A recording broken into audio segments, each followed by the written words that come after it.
જય શ્રી કૃષ્ણ. જય શ્રી કૃષ્ણ.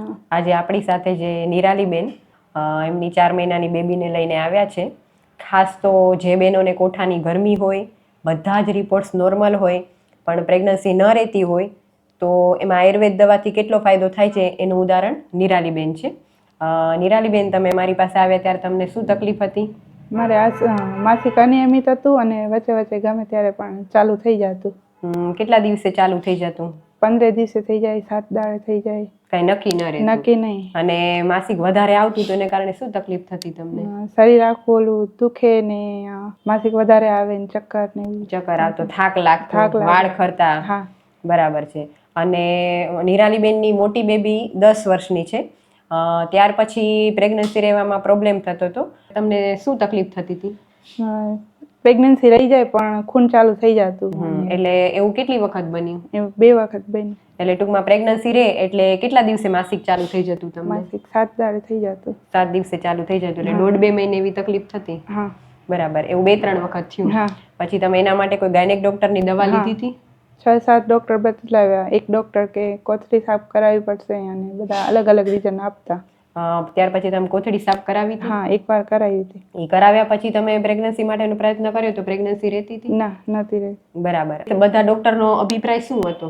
એ એમ જ કહેતા કે શું કહેવાય, કોથળી સાફ કરાવવી પડશે અને દવા ચાલુ રાખવી પડશે. બરાબર. પણ તમારો મુખ્ય પ્રોબ્લેમ તમારી કોઠાની ગરમી હતી. હા. બાકીના બધા રિપોર્ટ્સ તમારા નોર્મલ આવતા? રિપોર્ટ કરાવે એટલે રિપોર્ટ બધા નોર્મલ જ આવે, કાંઈ બતાવે જ નહીં. બરાબર છે. રિપોર્ટ્સ બધા નોર્મલ હતા અને ગરમીને કારણે પ્રેગ્નન્સી નથી રહેતી. હા. હવે આપણી દવા ચાલુ કરી એના લગભગ કેટલા 3-4 મહિના જેવું થયું હશે. અને એ દરમિયાન તમને માસિક એકદમ બરાબર આવી જતું હતું? માસિક રેગ્યુલર આવતું. અને ટાઈમે બંધ થઈ જતું હતું? હા, ટાઈમે. વચ્ચે વચ્ચે જે ડાઘ પડતા કે સ્પોટિંગ પડતા એ પણ ઓછું થઈ ગયું? એ ઓછું થઈ ગયું. બરાબર. અને હજી તો આપણે પ્રેગ્નન્સી માટેની કોઈ દવા ચાલુ પણ નથી કરી, માત્ર માસિકની દવા કરતા હતા અને ગરમી ઓછી થઈને તમને પ્રેગ્નન્સી રહી ગઈ હતી. બરાબર ને? હા. એટલે ગરમી ઓછી થવાથી જ તરત જ તમને પ્રેગ્નન્સી રહેવામાં ફાયદો થઈ ગયો અને સાથે તમારી ડિલિવરી પણ નોર્મલ થઈ ગઈ. એટલે મોટી દીકરીને 10 વર્ષ પછી પણ તમને આરામથી પ્રેગ્નન્સી રહી ગઈ અને નોર્મલ ડિલિવરી પણ થઈ ગઈ. તો તમે આયુર્વેદ દવા વિશે શું કહેવા માંગો છો? આવી ગરમીની તાસીર હોય, રિપોર્ટ નોર્મલ આવતા હોય અને પ્રેગ્નન્સી ન રહેતી હોય, તેમાં આયુર્વેદ ટ્રીટમેન્ટ કરવાથી કેટલો ફાયદો થાય છે? 100% ફાયદો થાય. બધી દવા કરવા છતાં પણ કાંઈ ફરક ન પડે, પછી આયુર્વેદિકમાં આવ્યા એટલે 100% ફરક થઈ ગયો. અને એમાં જો શરૂઆતથી જ આયુર્વેદિક દવા કરવામાં આવે તો વધારે ફરક થાય? હા. તમે જેટલા ડોક્ટર કને ફર્યો, બધી કે આમ કરવામાં બધે કરાવ્યું, છેલ્લે બાકી અમારે કંઈ રિઝલ્ટ નહોતું આવતું. અમે અમે જાણ કરી કે અહીંયા આયુર્વેદિકની દવા છે, એનાથી ફાયદો ઘણો થાય છે. અમે આવ્યા, રૂબરૂ મુલાકાત લીધી, જે અમે પોતાની રીતે દવાઓ કીધું એ પ્રમાણે અમે યુઝ કર્યું. એ પ્રમાણે અમારો ફાયદો બહુ જલ્દી આવી ગયો. પણ એનામાં અમારે જે 10 વર્ષ સુધીનો ગેપ થયો, એની પાછળ જે પ્રૂફ હતું એ અમારે આ પ્રૂફ આવી કે ભાઈ આ ફાયદો થાય છે. આપણે આ 10 વર્ષમાં તમારે કેટલો ખર્ચો થયો હશે દવાઓનો?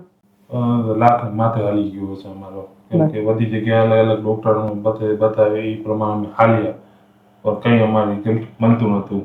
અને એ બધા ડોક્ટરે જેમ કીધું એમ બધું તમે કર્યું છતાં ફાયદો નહોતો થતો? ફાયદો નહીં થતો. અને આપણી દવા ચાલુ કરી સાથે સાથે તમે ખોરાકમાં પણ ધ્યાન રાખતા હતા. તો આજે જુઓ છો કે શું થોડોક ટાઈમ નીકળી ગયો એટલે દીકરીને નીંદર આવી ગઈ છે, એટલે વિડીયોમાં એનું મોઢું નથી દેખાણું. આ આયુર્વેદ દવા વિશે તમે શું કહેવા માંગો છો કે આવી રીતની તકલીફ હોય તો આયુર્વેદ દવાથી કેટલો ફાયદો થાય?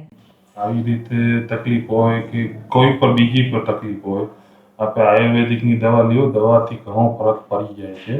એનામ ભલે રહેતે થાય પણ આપણે આયુર્વેદિકમાં જાઓ એટલે 100% ફરક પડે. અત્યારે તમે એવું વિચારો કે કદાચ શરૂઆતમાં જ અમને ખબર હોત ને દવા કરાવી હોત તો અમને ઝડપથી રિઝલ્ટ મળી ગયું? રિઝલ્ટ આપણે 10 વર્ષ સુધી અમને વેઇટ ના કરવો પડે, ઝડપથી રિઝલ્ટ મળી ગયું હોત ને અમને આટલા પૈસા ખર્ચા ના કરવા પડે એટલા થોડી. અને સાથે નિરાલીબેનને શરીરમાં પણ એટલી હેરાનગતિ ન થઈ હોત? એ ઘણી હેરાન થઈ, દવાઓની એને ઘણું આડઅસર થઈ દવાઓની.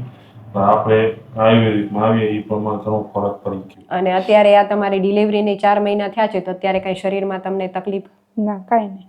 બરાબર ફીડિંગ બરાબર આવે છે? ફીડિંગ બરાબર આવે, તકલીફ કાંઈ જ નથી. આપનો ખૂબ ખૂબ આભાર.